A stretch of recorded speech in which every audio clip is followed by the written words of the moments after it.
I could see that happening, but at the same time, I wouldn't want to do that and spend that in the third round and take a risk on that, because what if he doesn't pan out?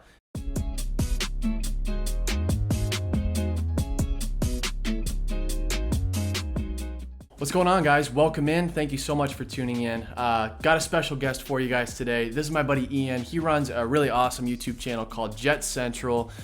Definitely feel free to check out his content. Really good stuff. And I know for Dolphins fans watching a video, like, what are you doing with a Jet fan? But listen, he's a good guy. He has awesome content, and it's also relevant to, all NFL teams. He gives a lot of, pretty a wide horizon of stuff going on around the league, with the draft, free agency, lots of player analysis. So please feel free, check out his channel. Lots of good content on there. And today, kind of a special video for you guys that we've been planning a little bit. We're gonna go over both of our favorite and least favorite picks. This one for the Miami Dolphins. We'll also be putting out a video for him for the Jets as well. So go ahead and start it off. Go with your favorite pick in the draft. Yeah, man. First off, thanks for having me on the channel. Thanks for the kind words, bro. I appreciate it. But I know it's a cliche pick, but honestly, man, like, my favorite pick of the entire Miami Dolphins 2020 draft, it's Tua at spot number 5. I'm not like kind of taking a dig at the Dolphins fans or anything like that, but I really feel like Miami has not had their answer at the QB position in years. Yeah. And I know the joke is like Dan Marino and whatnot. You guys have had a couple talented guys, but when I look at Tua, he just leaps and bounds better than every single player that you guys have had at the QB position for 10 years, 15 years maybe. Right. And that's just a rough estimate. Tua pretty much checks every single box that you could, or that you can. Pocket awareness, mobility, ability to extend plays, all that stuff. Throwing wide receivers open, arm strength, touch, leadership. Nick Saban has some great interviews. Talking about how much Tua meant to that Alabama program. And when you normally think of Alabama, you just think of like the great defenses, DBs, Nick Saban, and the quarterbacks are always kind of game managers and whatnot. Tua totally flipped that script, and he's a dominant player, right? Dominated college football, the best conference in SEC for 3 straight years. Now, I know there's some injury concerns, obviously, and also height too, but you see guys all the time succeed. Breeze, Wilson, Baker Mayfield, Case Keenum. I think the height is being kind of overblown, but it's not ideal. But you can't dive too much into that. It's just the injuries. That's really the only downfall of Tua. Will he stay healthy? I don't know, but and it's kind of weird too, because when I think about Tua before the draft, like pre-draft and all that stuff, if I had a place for him to go to have success, it would be Miami. Because even though you guys don't have the best offensive line situation, you guys just brought in Chan Gailey, a guy who does work really well with mobile quarterbacks, and he doesn't have to play right away. Ryan Fitzpatrick is there. He's a guy that the team likes, the fans like, the coaching staff likes, right? This is a guy who won games for them last year. Against New England, against Philly. Fitzpatrick gives them a chance to win. He knows the system, pretty much, the ins and outs of it. I think he'd be a great mentor for Tua. And even if it's worst case scenario, Fitzpatrick goes down, he's been a pretty durable guy, but say he gets hurt, whatever the case may be, you also have Josh Rosen there too. And he's still a guy with an upside, a pretty high ceiling. Sure.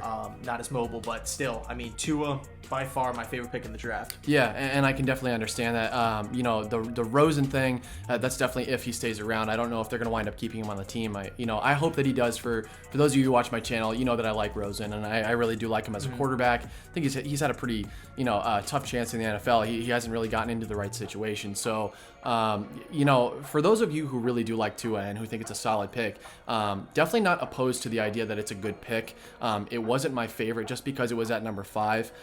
If he does pan out, and I guess that's the thing that is the question mark from everybody, is if he pans out, he could be really good, but he also might not pan out in terms of injury. So, the potential is sky high with Tua. He's, if he never got injured, he's the number 1 quarterback and probably the number 1 pick overall coming out of this draft. So, the question mark of the injury and the injuries that he's sustained over, his collegiate career are significant and something to consider. And I think that's the reason why it wasn't my favorite pick in a draft at number 5. I think it's just high for a lot of question marks.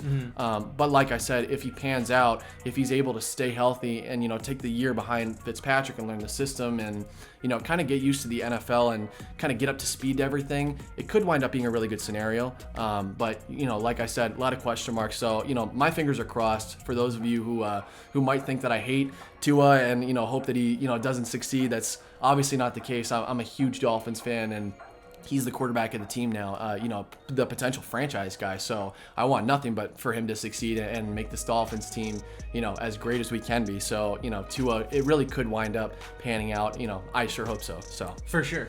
Yeah. Who do you got? Favorite pick actually came later in the draft. And, for me as a Dolphins fan, I just didn't like the first round as much. But as the draft went on, I think we got stronger and stronger.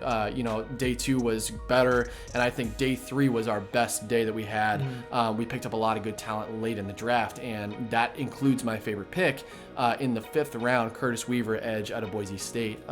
Curtis Weaver's a stud. He's really good. His production has been sky high in college, and for fun, I did look at just kind of an analysis of his whole collegiate career and what he's done in college, and I pulled it up and compared it to Chase Young. And guys, if you haven't seen the stats for both of those guys, pull them up. I'd encourage you to take a look, because maybe you'd be surprised to find out that Curtis Weaver has better college stats than Chase Young. More sacks, more tackles for loss, more total tackles, and he's also very talented. It's not like he was playing, against scrubs. He's playing against good college talent, not as good as Chase Young because of the difference in conference, but Curtis Weaver has talent. He is a beast. I like him a lot, and it answers a pretty glaring hole on the Miami Dolphins defense in pure edge. We don't have a pure edge rusher that we definitely do need on the team. So addressing it late in the draft when this guy could have easily been a day 2 guy, a 3rd round guy, I would have been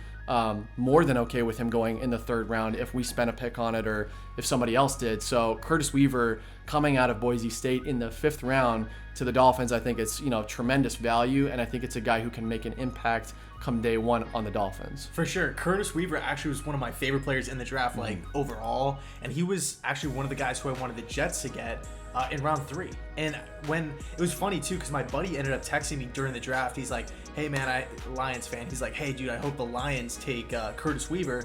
And it was the start of round 5. I'm like, Curtis Weaver, didn't he get drafted late round 3, round 4? And I looked it up. I'm like, dude, how is this guy still on the board? But I mean, as far as his fit with Miami, he's a versatile guy. 4-3 system, 3-4 system. You could kind of plug him in wherever.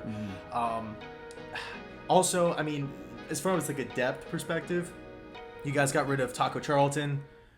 Who was the other one? Charles Harris. Charles Harris out of Missouri, right? 1st round pick. Didn't really work out, but I look at it just from a depth perspective. I mean, you guys desperately need edge rushers, defensive ends as a whole. And I know you guys brought in Shaq Lawson as well, so hopefully he pans out for you guys. But I mean, crazy value. I think this is a guy who's going to start periodically throughout the season. Yeah. I don't think this guy is going to just be riding the bench and it's just going to be another one of the quote-unquote 5th round pick practice squad style of players. Sure. This guy's going to get in the game and he's going to make an impact. Definitely. You know what I mean? And I think I looked last season at Charles Harris started 5 games last season on this Dolphins team. So if Curtis Weaver can't start, at least a few games, I'd be really surprised because, with Charles Harris starting 5, he only acquired a half a sack all last season. So I definitely think you throw a guy like Curtis Weaver in, if you start him for the same amount of games for 5 games, I guarantee you he's putting up more than half a sack. So the value is really good. So, all right, let's move on to least favorite pick. Who's your least favorite for the Dolphins? Yeah, so least favorite pick, it's kind of weird because I don't really,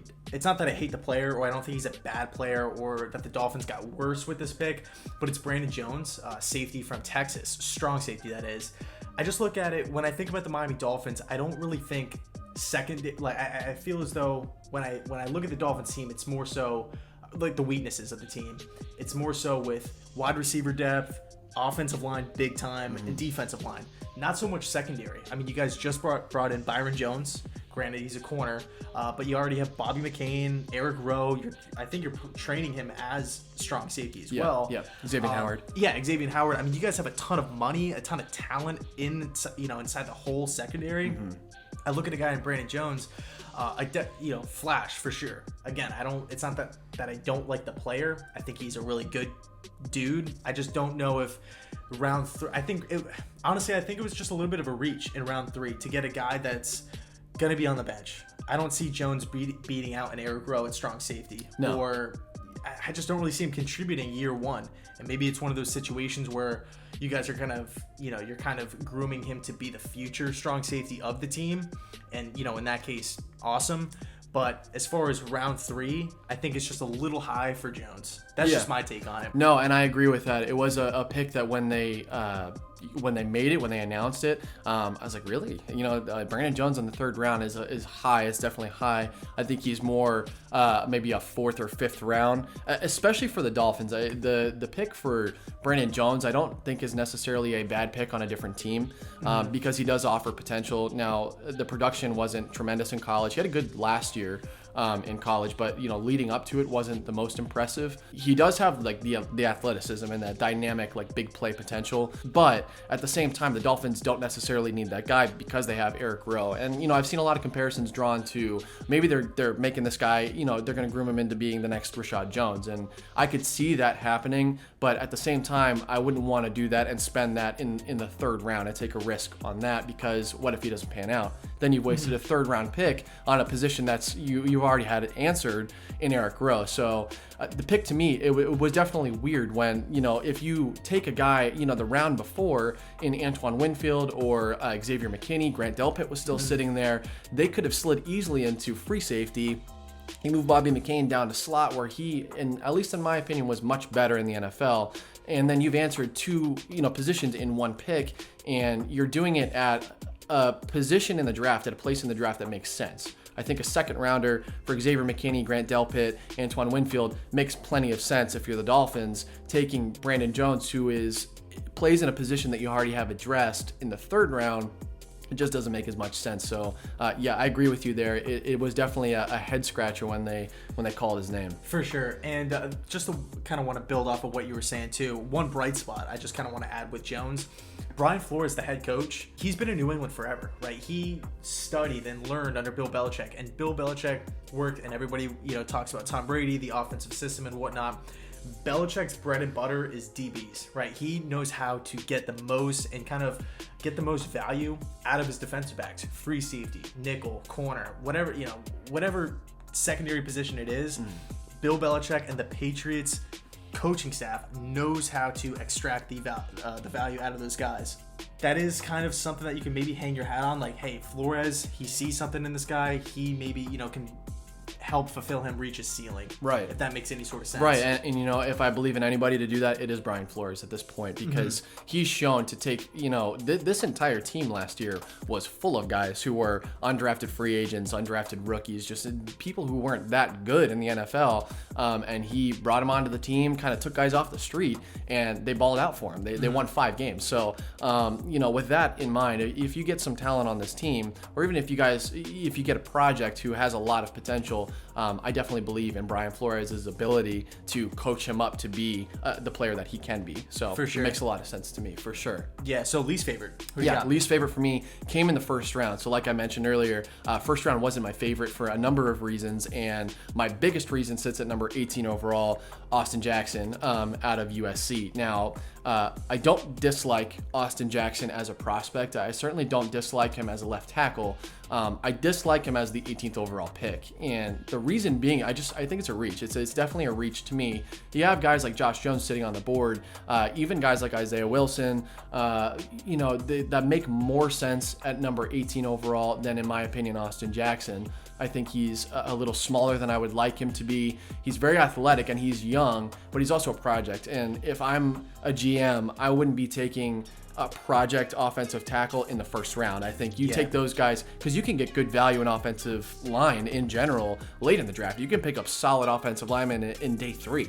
That's not a hard thing to come by. So to draft Austin Jackson in the 1st round, you put the same kind of value that you're putting on Andrew Thomas or Tristan Wirfs, you're putting on Austin Jackson in a sense, because the Dolphins had so much draft capital this year. There were plenty of opportunities for them to take a few picks, trade up to 9 or trade trade up to 10 and pick one of those, top quality offensive linemen. So if they're sitting back at 16 saying, or 18, excuse me, saying, no, we'll wait, and we're going to take Austin Jackson. To me, they're really overvaluing somebody like him because I just see him as being a project over time that could definitely live up to being good, who has a decently high ceiling, but at least in my opinion for the NFL, a really low floor. So it just wasn't my favorite pick. I thought they could have done better things addressing that position. Even later in the draft would have made more sense to me. For sure, yeah, and you look at Austin Jackson as a prospect. He did have the bone marrow thing, so I know that kind of bodes well in his favor. But he is 6'4", really high ceiling, but like you said, really kind of low floor. So kind of a boomer bust type of prospect here. But we were talking before the show, and I think you said it best when you said that the Dolphins, it was almost like a panic mode move. Like it was like, okay, Becton's off the board, Wirfs is gone, Andrew Thomas is gone. Everyone's gone. Yeah, everybody's gone. We need to definitely get a left tackle. Who's the best guy that we think can grow with Tua, grow with this team? Let's just take Austin Jackson. We have another first later. Let's just take a left tackle for the future moving forward. Yeah. So panic kind of move, but I mean, the good news is it's not like he has a low ceiling. You know what I mean? It's not like you're reaching on a guy that's like, we're taking a third round guy in the first, and we're like, what is going on? If Austin Jackson is groomed correctly and he has some time on the bench, this guy can be a top 10 left tackle. Sure. Before the draft, before the actual draft, people were saying that this guy was going to be the best left tackle, or before the year rather, in the entire draft. You know what I mean? So he does have a lot of room to grow. Yeah, the intangibles are there. The athleticism, the physicals are definitely there. I think it's just the mechanics. Hand placement's a little weird. His foot technique is a little weird. I mean, even I saw a video of him making a spin move on a defensive lineman and running upfield in the run game, and that defensive lineman came and made the tackle. I'm like, I've never seen an offensive lineman do a spin move off the line of scrimmage, and then his defensive lineman makes the tackle. Anyways, it's just, I think that he has definite room to grow in the NFL. And guys, for those of you who are Dolphins fans, I think there is a bright spot in a pick like that for those of you who aren't a fan. The bright spot could be Tua's going to be out for this year, right? Tua's not going to play, at least in my opinion, unless if Fitzpatrick gets hurt and there's no other options and Tua is there. I think that Tua is going to take this year off. He's going to develop and kind of get ready to start playing consistently in the NFL. That could be kind of a growth year for a guy like Austin Jackson, so that when Tua is ready to come onto the football field, you've got someone good to protect him. So, there is some upside, but like I said, at 18, I feel like in the first round they took back-to-back, project or back-to-back kind of they're going to need some time, and it is a risk in the NFL. There is upside to Austin Jackson. It just wasn't my favorite pick. It was my least favorite in this draft, just because of the fact that if you're taking a lineman in the first round, I think he should be an immediate start, like an immediate guy who is going to be ready for the NFL. And he was the first one off the board that to me just didn't make any sense. So right, yeah. And I mean, I know hindsight's 2020, and we could sit here and say like, oh well, you could have drafted Josh Jones in the second because you did have multiple. I mean, even in the first, like you could have just went like BPA right there, selected a safety or what have you, or a McKinney or a Delpit, like if you wanted to attack that position, and then maybe snag a Josh Jones later. But I remember watching the draft actually with you. We thought Jones was going to be a first round pick. Turns out he was a third round pick. So like I said, hindsight's 2020. We didn't really know Jones would have been there in round 3. Right. So. Yeah, and you never know with these guys. I mean, Austin Jackson could very well wind up being the best offensive tackle taken. So really don't know. That's the beauty of the draft, is sometimes you get guys and they come out of left field that you have no idea they're going to be a superstar, and they are. And that's what happens sometimes. So guys, that's the end of the video. Really had fun putting this together, and looking forward to putting out one for JetsCentral on YouTube as well. So I will put a link down below this video for his as well. And if you want to do a quick plug. Yeah, man. I mean, I know the majority of you guys are Dolphins fans, so you probably have no interest in the Jets. But I run a New York Jets YouTube channel called JetsCentral. You said it best. Pretty much just cover all things Jets, previews, recaps.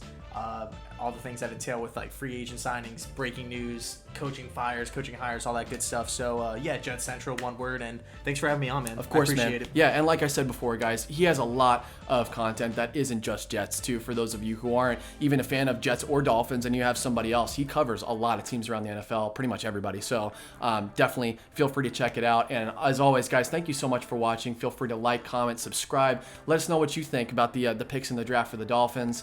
Who your favorite, who your least favorite was in the draft, and then we'll talk about it down below. So if you haven't subscribed already, subscribe, hit that bell so you know when we're putting out videos as well. So thanks a lot for watching, guys. Have a good night, and as always, fins up. Miami Dolphins, Miami